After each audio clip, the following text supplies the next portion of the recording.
A photograph appears online. In that photo, a man committing an SA with a minor. The image spreads across the internet. Investigators immediately begin searching for the suspect.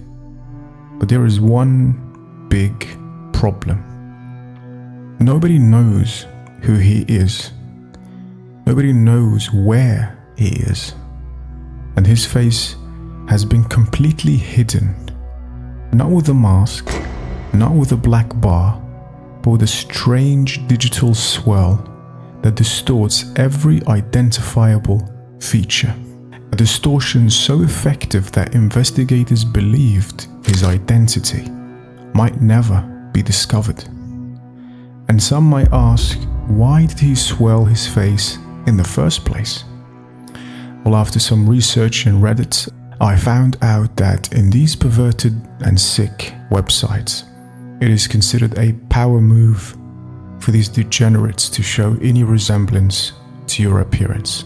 For years, this predator traveled across multiple countries in Southeast Asia, targeting minors while hiding behind a face nobody could recognize. Until investigators tried something that sounded impossible. Instead of finding the man, they tried to remove the swirl. And after daunting attempts, it worked. This is the story of the man with the codename Vico. In the early 2000s, investigators working on child exploitation cases discovered a series of disturbing images and videos circulating online. The material showed young boys being abused in several countries across Southeast Asia. Many of the victims appeared to be from places like Thailand and Cambodia. The same unidentified man appeared repeatedly throughout the evidence, but every time his face was visible, it had been altered. A spiral distortion covered his features completely. The effect warped his eyes, his nose, his mouth, his jawline into an unrecognizable mush. At first glance, it looked impossible to reverse. The offender clearly believed he had found the perfect way to hide. And for a while, it worked. Authorities had victims, they had evidence, they had images, hundreds of them. But they had no real name, no identity. They only knew he called himself Vico. As the investigations continued, experts began asking a question. What if the swirl wasn't destroying information? What if it was only rearranging it? The distortion looked random, but mathematically, it wasn't. The software effect essentially twisted pixels around a central point, meaning the original image data might still exist underneath. If investigators could understand exactly how the distortion worked, there was a chance they could reverse it. The challenge was enormous. They did not know the exact settings used. They did not know the software involved. Because if you were to take that swirled photograph and attempt to unswirl it without knowing the exact pixel swirl strength and the exact direction of the swirl and the exact focal point the predator used, and I mean accuracy on pixel level, the result would be another swirl with zero identifiable features.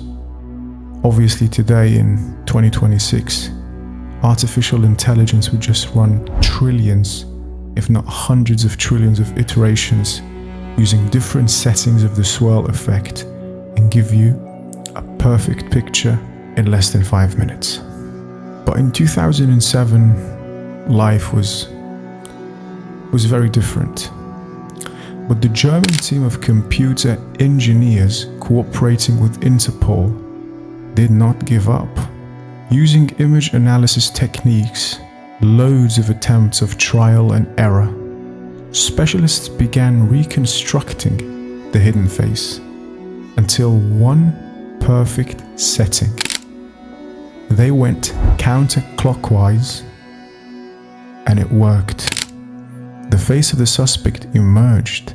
Investigators finally had something they had never possessed before. A recognizable human being, and from multiple profiles. In 2007, authorities made an unusual decision. Instead of quietly continuing the investigation, they released the reconstructed image to the public, so that instead of having hundreds or thousands of law forces, they now have millions of people working for them. The campaign quickly spread around the world. The suspect's face appeared on television, newspapers published it, websites shared it. Law enforcement agencies from multiple countries joined the effort. Millions of people suddenly had one mission: to identify this man. Tips began arriving from around the globe. Most led nowhere. But eventually, one lead stood out. Someone recognized the face. The tip pointed investigators toward a Canadian man named Christopher Paul Neal, and suddenly the entire case started coming together. Christopher Paul Neal was born in Canada. Before becoming an international fugitive, he had worked as an English teacher. According to investigators, he spent years traveling throughout Asia. Authorities later linked him to abuse involving numerous child victims across different countries. The reconstructed image matched him. Travel records matched him. Evidence began piling up. As investigators closed in, the case transformed from an unidentified suspect investigation into a global manhunt. But there was only one little problem. Vico, or Christopher, he was still free, and now he knew authorities were looking for him. Once his identity became public, Christopher Paul Neal vanished. Authorities feared he might disappear permanently. Reports placed him in different locations across Asia. Investigators raced against time. The longer he remained free, the greater the chance he could evade capture. International agencies coordinated efforts across multiple countries. Information moved rapidly between investigators. Tips continued arriving. Then came a breakthrough.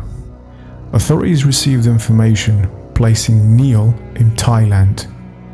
Police moved in. The hunt was nearing its end. In October of 2007, Thai authorities located Christopher Paul Neal. He was arrested while trying to evade investigators. After years of abuse, years of travel, years of hiding behind technology, the man behind the Swirl was finally in custody. The arrest was a major victory for international law enforcement, not only because a dangerous offender had been captured, but because the case demonstrated something important. The internet can make a criminal feel invisible, but digital evidence has a habit of surviving, even when someone believes they've erased it, or hidden it, or distorted it beyond recognition. The arrest of Christopher Paul Neal made headlines around the world. After years of hiding behind a digitally distorted face, the man at the center of one of the internet's most infamous investigations was finally in custody. In Thailand, Neal was convicted and sentenced to prison for child sexual abuse offenses. For many people following the case, that seemed like the end of the story. It wasn't. After serving roughly 5 years in a Thai prison, Neal returned to Canada in 2012. The moment he landed at Vancouver International Airport, authorities were waiting for him. He was immediately arrested and placed under strict court-ordered conditions designed to limit his ability to contact children and access the internet. But guess what? Within a year, he was back in trouble. Investigators discovered that Neil had violated these restrictions. Authorities found internet-capable devices in his possession, and according to court records, child exploitation material was discovered on electronic devices linked to him. He was convicted again for breaching the conditions imposed after his return to Canada, and the legal problems continued. Additional proceedings related to offences allegedly committed in Cambodia led to further court action.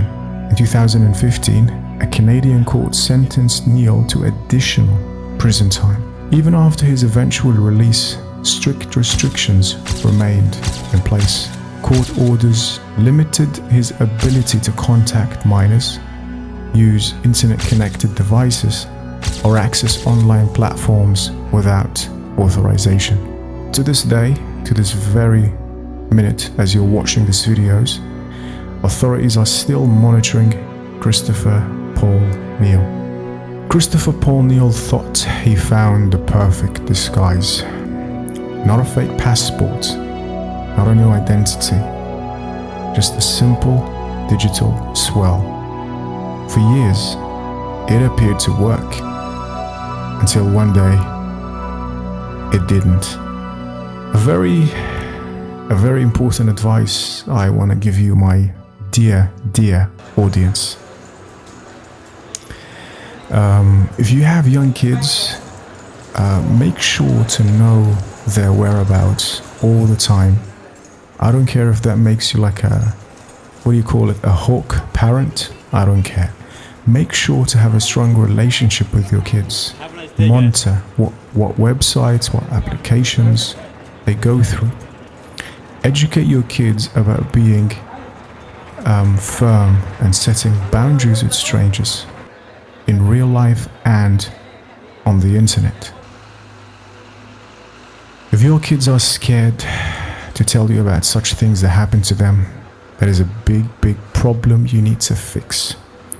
Your children should consider you as someone who's there to help them at all times, not as someone who will get angry at them. And with that, your support to the channel means more than you can imagine. Take care, everyone. Stay safe.